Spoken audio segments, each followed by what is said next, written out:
Shifting gears. Introduction. Many of us learn how to drive using an automatic car, making things much simpler. And until now, you have likely been coasting along happily using the automatic settings on your camera. In both of these cases, these are absolutely the easier paths, but they also require you to give up much control. And now that you understand more about basic camera functions and how they work to create images, it's time to shift into a higher gear and take on the challenge of manual settings. Like driving a manual car, the key is to find the perfect balance. With your new responsibility, you'll have to determine how much to let the camera do while also exerting your own creative power over how the pictures take shape. All it takes is some additional knowledge about the various modes you will see on your digital camera and precisely how they can empower you to capture any subject. Automatic and manual. By now, you have hopefully picked up your camera, navigated successfully through the quick start process, and maybe even taken a few shots. But suffice it to say, there is a lot more to learn, especially when diving into the world of manual settings, the functions and modes you select by hand, the ones that are not automatically chosen and implemented for you by the camera. For example, you can adjust settings to affect elements like tone, which is the lightness or darkness found in an image. Plus, there are a few more basic functions and more than a few related terms you will want to know. Pick up your camera and you should see many different setting icons and some other dials and buttons. This is a great time to consider your familiarity with the camera and how much you need to learn. Can you locate the manual settings? File format.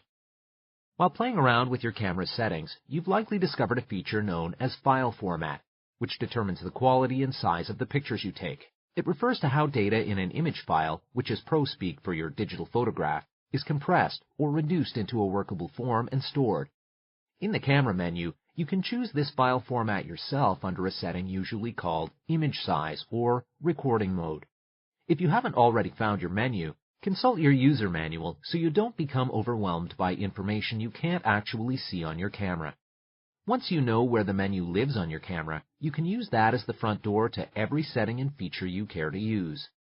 With most devices, you will have a choice to create JPEGs, which are highly compressed image files, or RAW files, which are files with a bigger record that allows them to preserve all original image information. This feature will vary considerably among cameras, so take a moment to locate the file format setting. Typically, you must first access your menu through the digital settings, but you can always look up file format in the index of your manual, where there should be a full description. Let's explore a bit more about JPEG and RAW files so you can make the best choice regarding which to use when the time comes. JPEG files. Most digital cameras will give you a choice of small, medium, or large JPEG sizes. Small JPEG files let you capture a lot more images on your memory card, and they also process faster than big JPEGs. While small files are quick and easier to transfer and process, they do not work well for making a large format print. That's why you should always select the largest size offered, so you can reduce the image size later in post-production without losing any quality. JPEGs are the most common and convenient image files to work with because they are highly compressed into a small size. This means they have a reduced number of pixels, which are tiny, individually colored, light-sensitive squares, or picture elements that make up a digital image file. When you snap a picture, each pixel registers the brightness of the light it meets to establish a certain level of detail. This detail within a digital picture, such as its patterns and textures, is known as image resolution, which is the pixel count of an image file. The resolution of a photograph directly corresponds to how large a photo can become without turning grainy and blurred. Camera and image resolution is measured in pixels per inch, or PPI. Just remember, the more pixels in an image, the denser the picture information is and the higher the overall resolution. The widely cited benchmark of a digital camera is its image sensor's pixel count, described in megapixels, MP. Higher resolution is what provides detail and allows for prints that are smooth and clear in tone and color. Generally speaking, you can assume more megapixels means better overall quality because the image sensor can grab more detailed information. But remember, good picture quality relies on other factors besides megapixels, including how the image is processed after it's taken. How do you get a megapixel? For photographers who like to know the nitty-gritty math behind their camera functions, pixels offer some insight. 1 megapixel is equal to 1 million pixels, which means a 21 MP image sensor in a digital camera can capture and process up to 21 million pixels. The capacity is also referred to as the amount of pixels running across the horizontal dimension of an image multiplied by the vertical dimension. So a 21 MP sensor can make images as big as 5,616 by 3,744 pixels, or for the mathematically inclined, 5,616 times 3,744 equals 21 MP. While it's good to know the math behind a megapixel, you don't need to be a math whiz to understand photography. RAW files. These image files are the purest form of digital capture and typically offer you one size. They offer a bigger record of the data captured by the sensor and are therefore capable of preserving all the original image information. As a result, RAW files offer more flexibility during post-production by allowing for the creation of higher quality images. Because RAW files are proprietary, the term is generally used to describe a variety of file formats, which are sometimes known as digital raw capture. RAW files contain two different kinds of information, the image pixels and their metadata, which are tiny bits of digital information on file format, exposure adjustments, and color balance. Metadata is embedded in your image files, so you can refer to it anytime you like. RAW and JPEG files have exchangeable image format, EXIF, or metadata recording information such as the camera model and serial number, shutter speed, aperture, and flash functions. However, because RAW files assign a color value to each pixel in their metadata, they are able to decode and replace any missing color information by using the existing color in a neighboring pixel. This digital image process is used to reconstruct a full-color image from samples that are in some way incomplete. Objects are always affected by their lighting conditions, and while our eyes and brains can compensate for these changes, digital cameras need help with this process. Here are some other clever ways RAW converters use different algorithms to help digital cameras find the proper colors in objects, despite their lack of human sight. White balance, WB. This is the process that removes unrealistic colors from photographs, so the subject which should appear white in the picture does actually turn out white. This is a moment where using a manual versus automatic setting can make a big difference in your work. Digital cameras often have trouble with auto white balance, which can result in unattractive blue, orange, or green casts. That's why manual control of your WB setting is a great way to improve photos when lighting is off, giving you more precision and accuracy with color. You can engage this operation by navigating through your camera menu and finding the WB function. For photographers who don't want to fuss with this detail, there is a default menu setting for this process called Auto White Balance, AWB, which lets the camera evaluate the light to find balanced color, all without any extra work. Colorimetric analysis. This is a technique used to determine the concentration of chemicals to form certain colors, including their intensity.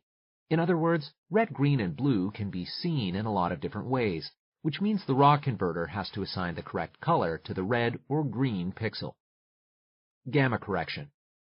This finds the dark and light elements within a photograph by redistributing the tonal information so it matches more closely with how the human eye visualizes different shades. This process is particularly important when dealing with exposure settings. RAW or JPEG. So which file format is best for you? Great question.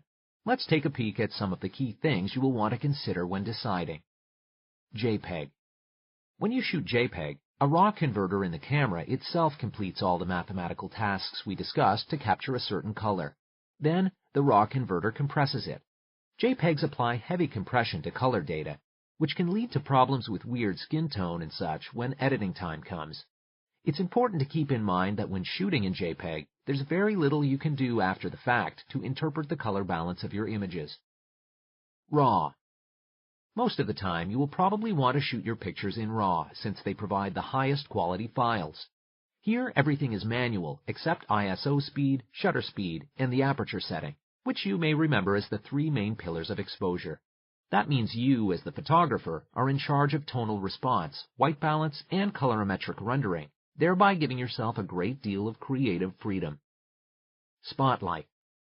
Meet Richard Avedon, an American fashion and portrait photographer who used format sizing to create unique and iconic images of celebrities and other powerful people like Marilyn Monroe, Ronald Reagan, Andy Warhol, the Beatles, and Tupac Shakur. As an artist with diverse visions, Avedon also focused his talented lens on the American West, seeking out figures living on the fringe of society, such as cowboys, drifters, and miners, who normally slipped under the radar of art. Born in 1923 in New York City, Avedon got his first break working in the magazine business, which eventually landed him a job at the prestigious publication Vogue. Even though he shot a lot of portraits over the years, he was always interested in capturing the inner personality and soul of his subject. He wanted them to do more than appear on film. He wanted them to emote. And to achieve this, he used a minimalist style that emphasized a direct look at the person he was shooting.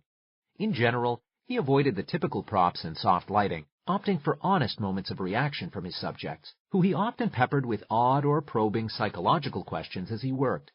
In this way, Avedon's style was more personal reportage than photography, and according to the New York Times, he helped define America's image of style, beauty, and culture for the last half of the 20th century. Although he died in 2004, his photographic legacy lives on in vivid color. Today, some cameras also give you the option of shooting in RAW and JPEG simultaneously. This is extremely useful if you want to share images right away, like through email, while still retaining all the image data, and obviously offers the most flexibility. However, when this isn't an option, the choice really depends on how much control you want to have over your final product. Start clicking. After finding the settings on your camera for JPEG and RAW files, consider 3 different combinations of settings you can use. Try them out one at a time by snapping a picture and reviewing the results. What do you see? Think about how what you see visually jives with the information above. Can you see differences in color and tone?